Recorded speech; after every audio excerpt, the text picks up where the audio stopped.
Fuck the police, fuck the government, fuck America, fuck Meek Mill, fuck Drake, and fuck everybody on YouTube.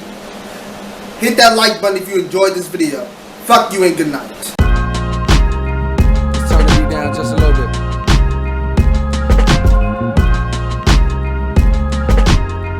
Hey, yeah, they say.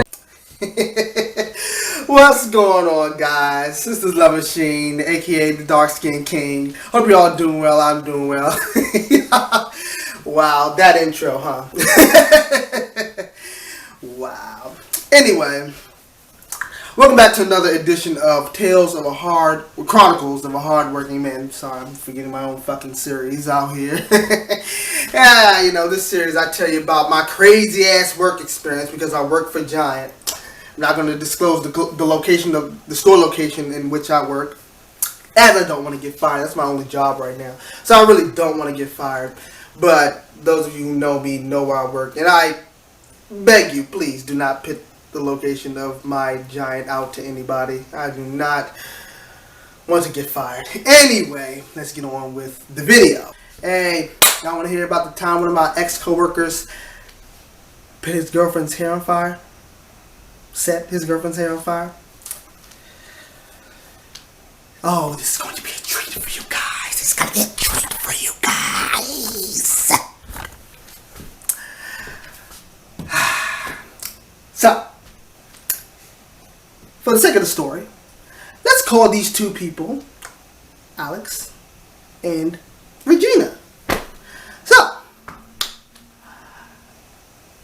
Alex was about my height, brown skin complexion, bald, he was kind of slim. He was slim, athletic too, slim, athletic. He was a bit delayed. The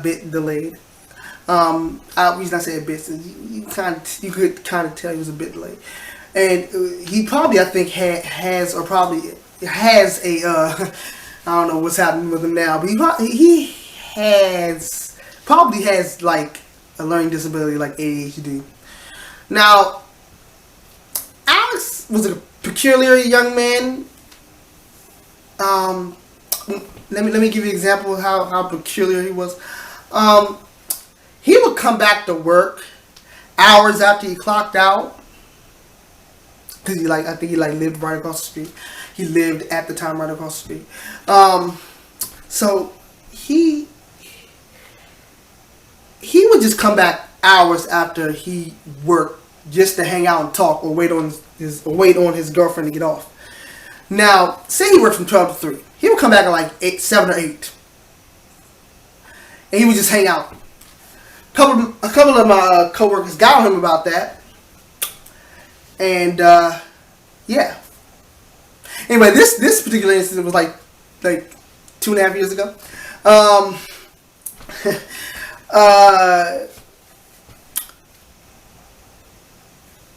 His girlfriend Regina she's very delayed. She still works at Giant, and she still has to take Metro Access to work, and she's hearing impaired, so she has a hearing aid. But even so, it's still sort of hard to get her attention. You'd have to tap on the shoulder, because yelling doesn't work, you know. So during this time, I'm working 6 to 11 because I'm a parcel pickup. So I'm outside pushing damn carts. And let me tell you, pushing carts from 6 to 11 is hard fucking work, because you're not just pushing carts. You're cleaning up the front entrance, cleaning up the trash, dumping the trash, cleaning up the front end. You're not just, and sometimes I would, not like how I do now, but sometimes I would have to take back some reshop. For those of you who don't know, reshop is the items which customers do not buy and have to be returned to the shelves, their individual shelves. So this particular night, I was working harder, the hard-working black man that I am, you know. And I think before I clocked in, Alex, because I went down to the break room. It's a 2-level store I work in, and there's a break room downstairs. I went down to the break room to just chill before I clocked in. Alex had a lighter. And guess what Alex was doing with that lighter? He was playing with that lighter.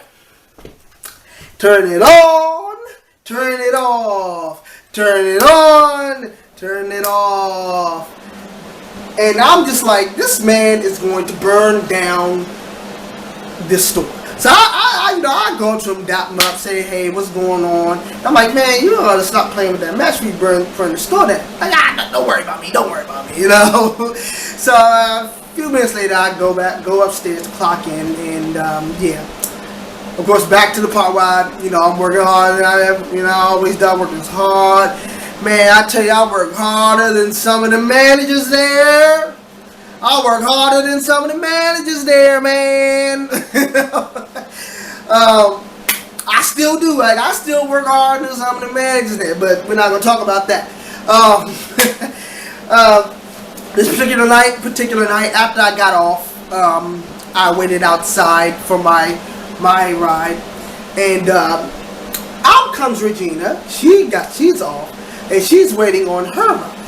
Metro Access bus. So Regina, being delayed as she is, I say hi to her. How you doing? She says, I'm good. And she, being delayed, she talks, but she can't really, and being also hearing impaired, she talks, but she can't really understand what she's saying. So I just kind of nod, because I don't really know what she's saying, but I'm just kind of nodding in the green. Now, out comes Alex with his lighter. Now, this particular night, both of them having a little lover spat. They've been having it for weeks before that incident. They've been having it for weeks. And, of course, both of them are like children, so, So, Alex comes out and he starts playing with his lighter, and she's yelling at him, saying something. He's yelling back at her. Da da. I'm just trying to ignore it. I don't have time for that. Okay, I'm just kind of waiting for my ride. I don't. Y'all argue. I'm about to leave. Anyway, Alex is playing with the lighter behind her head while she's turning to me talking. Playing with it behind her head. Playing with it. Turn it on. Turn it off. Turn it on, turn it off. And guess what happens when he turns it on for, I'm going to say, the 6th time? It lights her hair on fire. That's right, it fucking lights her hair on fire. And I'm just sitting there like, oh my God. No, this is not happening. Your hair's on fire. Now, it wasn't that shit, but that shit was... So I get up with my coat. This is like during the winter time, so I have my coat on, and I'm getting up with my coat like, oh shit, I gotta put her hair out. She's like, and I'm pinning her hair out, and she goes in to get security, and Alex is like gone across the parking lot, because by that time the Metro Access bus has showed up, so he's just gone across the parking lot, because he knows he's about to get in trouble. So security comes out. Security's like, man. He's a punk. He's a bitch. That's why he ran. He's a punk. So the very next day, I had to make a statement because of what happened.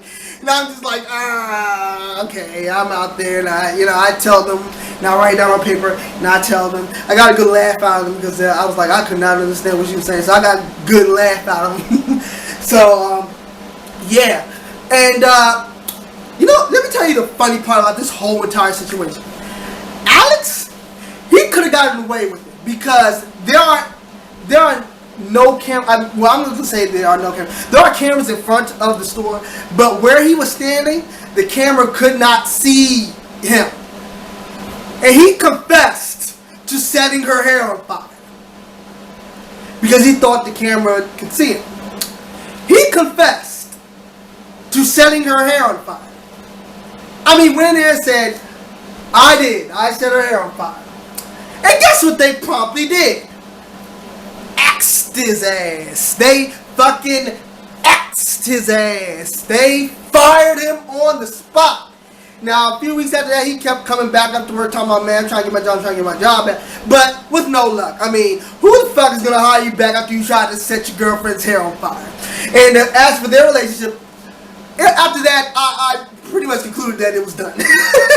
You know, I mean, you can do a lot of things to your girl, but once you set her fucking hair on fire, I think, if I'm in a relationship and me and my girl are having an argument or whatever, or like we're having a fight or whatever, I think once I set her hair on fire, our relationship is officially done. Okay, you don't set your girlfriend's hair on fire and then beg for her back. Okay, you don't do that. Anyway, yeah, after that incident, I mean, that was one of the craziest incidents I've been in, because I'm like, you know, it's just something that you don't expect happening, you know? It's like, whoa, what is this? But yeah, it's one of those instances which you just don't, you know, it's one of those things where you like, you know, anything in life, anything can fucking happen. And that right there is just... Anyway, I hope y'all enjoyed this video. Don't forget to like and subscribe. And I hope to see you all again very, very soon. Let's turn the beat down just a little bit.